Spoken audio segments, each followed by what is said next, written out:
most people, especially in today's age, are very comfortable blaming others, parents, government, bosses. The worst entrepreneurs blame their customers. People don't get us. I'm like, no, it's your job to do that. Like, they might just find your new bagel cranberry juice concoction not delicious. So accountability is huge. I think work ethic. I think a lot of people talk about wanting to be an entrepreneur because they see you can travel a lot. They think it's easy. It's harder. Like 9 to 5 doesn't exist. One of the great things about working for someone else is you can turn off. So I think we're in the era now where we're demonizing social media. I mean, there's an apparent in America that isn't thinking about, social media from a lens of negativity. So I think first social's gonna have to go through a rebrand. And I think it's gonna face an uphill battle. I think the lack of accountability in parenting is gonna be a big challenge for social media.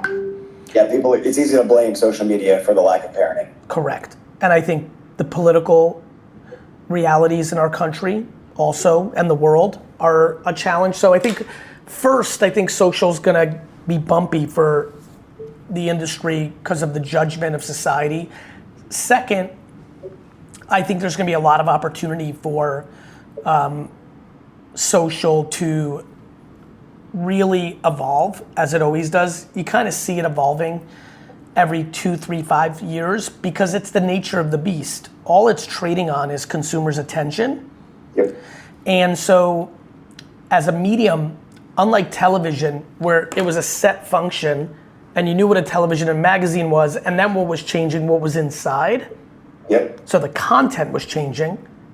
MASH was different than Seinfeld, was different than the Flintstones, was different than Rugrats and Beavis and Butthead, but the medium stayed the same.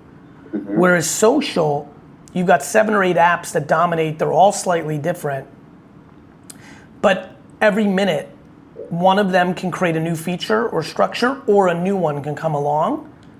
And I think that's pretty dynamic. And so, my trends are, I think people have to get better at it. That's why I wrote the new book. I think we're in a 301 course instead of a 101 course. Like what was good enough in 2015 to break out is not good enough in 2024. And I think people are becoming more scientific, and practitionership and skill set and strategy matter more than ever to break out within the apps. And then in a macro, I wake up every day thinking something new is gonna pop up. So before we get to your book, do you have any advice when it comes to that for new content creators building their brand in such a saturated industry? That they have no fucking choice. People are like, oh, Gary, it's so saturated now. I'm like, okay. Like, what are you gonna do? Go cry in the corner? Right. I mean, work harder. Yeah, and smarter, right? Like, and so I think this is the era of smarter. You've just got to be more creative, more strategic, and I sense that. Great. So, I mean, everybody wants to be an entrepreneur, right? I mean, you hear all these guys say, I want to be an entrepreneur, I want to work for myself. And there's millions of these people. I have friends who call me every day, how do I do it? What do you think the biggest habits are that differentiate successful entrepreneurs from those who are just kind of struggling and talks about it and just never execute? Accountability. I think there's a level of accountability when you're a true entrepreneur where most people, especially in today's age, are very comfortable blaming others, parents, government, bosses. I mean, the worst entrepreneurs blame their customers. They're like, people don't get us. I'm like, no, it's your job to do that. Like, they just might find your new bagel cranberry juice concoction not delicious. So accountability is huge. I think work ethic, it's just real talk.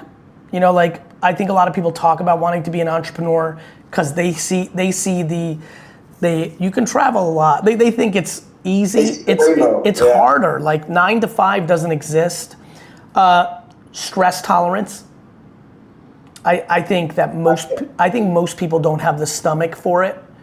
Like, one of the great things about working for someone else is you can turn off. Like, I don't know, like It's Monday morning. Like I can tell you right now, my yesterday was not chill.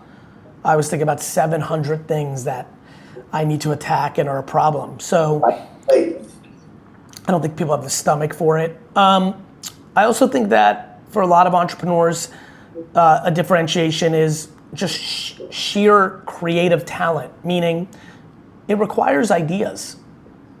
Like you have to have ideas. You have to innovate. You have to adjust. So I think a lot. I mean, I don't think most people realize that almost everybody fails in their entrepreneurial venture. Yep. And I think it got cool in the last 15 years. Shit, I was a part of it becoming cool. And I benefited from it being cool.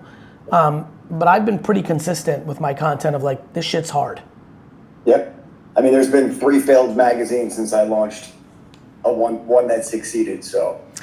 And you know, what's fun about that is when you're a true bred entrepreneur, like even the way you delivered that, like for me, like I was like, yeah, like I like the losing.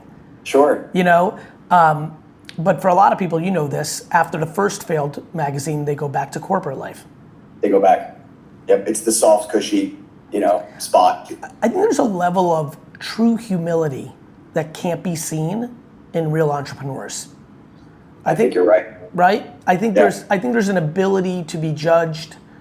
I think there's almost a respect for, I'm talking true entrepreneurs. I feel like true entrepreneurs respect the game. So when they're getting beat up, they're like, well, I deserve it. That's right. And so I think that those are the things that stand out, brother. So talk a little bit about your daily routine. I know you got to have some little quos here. First thing when you wake up, or maybe before you go to bed, is there anything that kind of helps you maintain, produce your rhythm, your creativity? Are you a gym guy? Do you wake up and do yoga? What's your thing? I think mine is more macro than tactical, meaning I do go to the gym probably 5 to 7 times a week. Like I try to get in there every day. Wow. But I don't think it's been like some remarkable mental relief for me. It's been more about me wanting to live longer. Like just being thoughtful about health and wellness. Yep. So that's not been it. I think it's been a general focus on perspective. I think for me, my ritual is really around gratitude, in a real way. Like I've recently, multiple people, friends, family, are doing something similar. Like they have a gratitude journal, or they set an alarm to practice gratitude.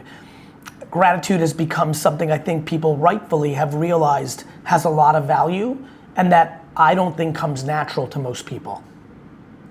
Yeah, so, wow, that's huge. Yeah, so for me, a journal's great, an alarm is great, but like for me, I practice it pretty continuously. I would say what's basically happening in my body daily, my routine is, even yesterday when I bring up all the things that I was thinking about that I'm concerned about, I'm processing, and then after about 25 minutes, if that's daunting, because it can be, as you know, thinking through what you're quote unquote worried about, pretty consistently, I'm almost, I've got a good analogy. I'm doing like a slow drip? You know when you get like a needle in you? Yeah, I feel like I'm slow dripping gratitude 24/7. Okay. That's my actual process of deal. To me, it's not meditation, it's not vacationing. I do focus on sleep very heavily. I think that's one misnomer about me. People see me very hyper, go, crush, go attack, right? But that's me talking about how you play on the field. That's what I'm doing in my 12 hours. But I love that. But I'm a 7-8 hour sleep guy. Same. And I think that plays such a huge role being successful, to be honest. I think that I wouldn't be able to, like you, wake up and have that energy like you have, where I'm just go. People are like, wow, that kid he's on fire. He's so hyper. And then I'm crashing at the end of the night. And if I don't get that, same. It shows. Yeah, I think same. When I travel or serendipity, and I've got 5, or I'm not that same person. Not in your A game.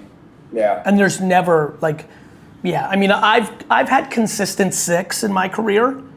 I got there where I could like really function at the same level, but I feel different at 7 and 8 in a real way. So your new book. Yep. Day Trading Attention, which thank you for sending me a copy.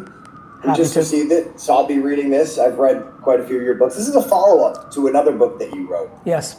So let's talk a little bit about the book and kind of share with everybody what's inside and where the inspiration came from. I wrote a book 10 years ago called Jab, Jab, Jab, Right Hook. And it was really a book detailing how to do social media at the time. And I was still getting emails as of 6 months ago from people being like, I just read Jab, Jab, Jab, Right Hook. Thank you so much. It's awesome. It's helped me so much. I'm growing 5,000 followers a month. And I'm like, Jesus Christ. I wrote that 10 years ago. Like more than 80% of that book needs a real update. So I felt compelled. This book was originally called Jab, Jab, Jab, Left Hook. But as I got into it, I realized it was more of a macro thesis of what I do, which is day trading attention.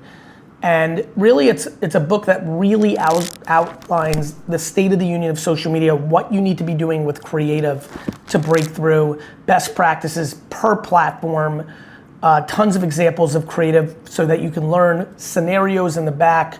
I'm pretty proud of it.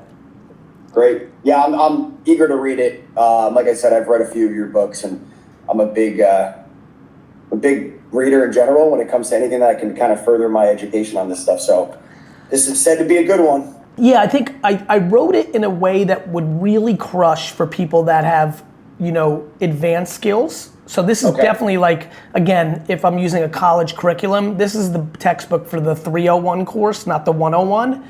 Great. But what has been my skill, even when I started in wine content and in business content, is I definitely have an average Joe way of talking that allows people to understand. So what I was excited about is, and it might really impact the way I write books going forward, I'm getting equal accolades from like people that have like done social media marketing at the highest levels for the last 5 years, and I'm getting accolades from people that are like 2 weeks into trying to become a famous florist, know nothing. And I think it's because I went there from a knowledge standpoint, but I still communicated it in a way that was understandable.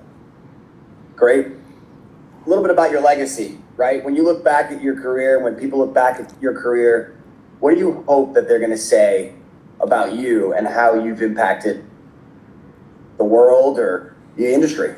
Yeah, I think from a macro, people that didn't really know me, I'd like to think that they felt that I gave more than I took, I'm a big contributor to information for free, but I'm also comfortable selling things like wine and books and things of that nature. And then for the people that really know me, I want them to view me as somebody who is a good dude, Like, love that. Like, I think a lot about my funeral and the curiosity of like how many people decide to show up to it. And, I'd like to live a life that compels people to go out of their way on a normal Tuesday and schlep over to wherever the hell I'm gonna get buried. And I think about that a lot, actually. And so that's what I think about. That's great. All right, so we're gonna do a little rapid fire. Coffee or tea? You know what's funny? I like tea more. I consume more coffee. Okay. Morning person or night owl? I think I know the answer to this one. Night owl. Yes. You just completely threw me for a loop. I'll tell you this. I know why you would think that based on the sleep thing. Yeah. But yes. I prefer to go like I like 8 p.m. to like 1. Really? But if I work to 1, I'll just wake up at 8 or 9. But I can't do that because I have little ones. Little tiny ones who get me up at 7. Yeah, I get it. I'm much more productive late night. I like it more. I'm a momentum builder. I like it. So when I wake up, I've got to like, I like it. Even though I go to the gym, I hate it. I like it. You got a favorite movie? All time? You know what, I bounce around about this. I'm not the most passionate, like Rocky 4 excites me. Spaceballs, okay. I think is way up there for me. I remember watching that at like summer camp when I was younger. Like Forrest Gump is like something I really like. I like that movie. So. Comfort food, go-to comfort food. What is it? Sunflower seeds. I love, okay. Two more. Dream dinner guests. If you could have any person or two people, if you have more than one, dead or alive, who's it gonna be? Have dinner with. Definitely both my grandfathers. I didn't know them. My dad's dad died when he was 15. My mom's dad died when I was 4. And we left Russia when I was like 3, and he died back in the Soviet Union. I don't remember him. I see pictures of me and him together, but that would disproportionately be number 1, to have a dinner with my grandpas. A fun one is definitely Randy the Macho Man Savage. Like, yes. That is, I really regret that I didn't get to a point in my career where that became easy for me to meet him. He is definitely one of my favorite people in my childhood. I love it. Last one. Biggest pet peeve. Lack of accountability. It doesn't bother me because like I'm living my life. It's less about like people around me disappointing me because they lack accountability. I just want more happiness in the world, and there's a direct correlation to how accountable you are and how happy you are, and people just don't want to see it. Love it.